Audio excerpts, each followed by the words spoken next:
guys who do the toughest work count on one heavy-duty truck more than any other, Ford Super Duty.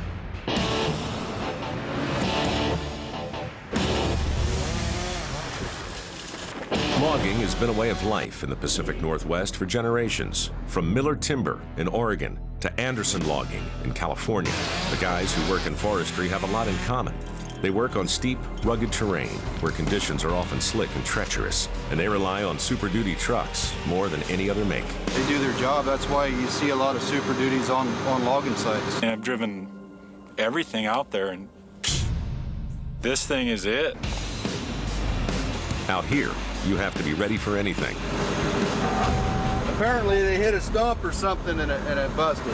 When equipment breaks down, it needs to be replaced fast. We gotta have these carriages working. They count on the Super Duty to get the broken carriage swapped out and a new one up and running.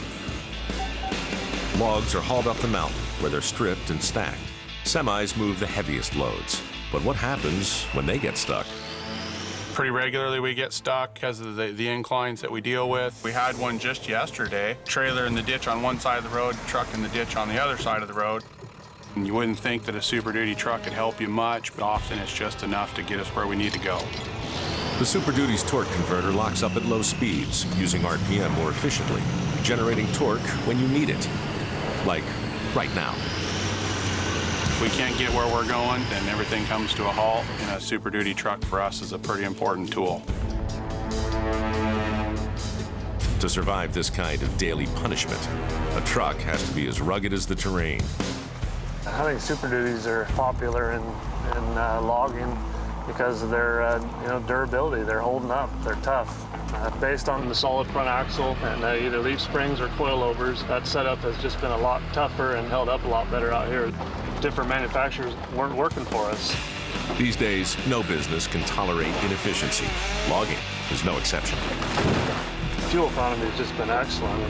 I'm getting 16 miles a gallon. All stop and go. There's no freeway running. It doesn't seem possible that you can have that much power and that great a fuel economy at the same time. It never was true before this motor. Harvesting is only half the job. The crew works just as hard to restore and maintain the forest for future generations. After final harvest, the land is prepped for replanting. At age 10 to 12, we'll cut out the brush and thin the trees out. The forest is let on its own, it will eventually overcrowd, decay, and what it will end up with is a wildfire. Even with every precaution, fire can still break out, and a quick response can be the difference between a minor singe and devastation. We have typically 3 to 4 6-packs is what we call them, and that's the 350, 250 Super Duties. When the crew gets a call, they don't know what the conditions will be. The best equipment means being ready for anything. Kind of the lifeline of the firefighters getting us to and from the jobs.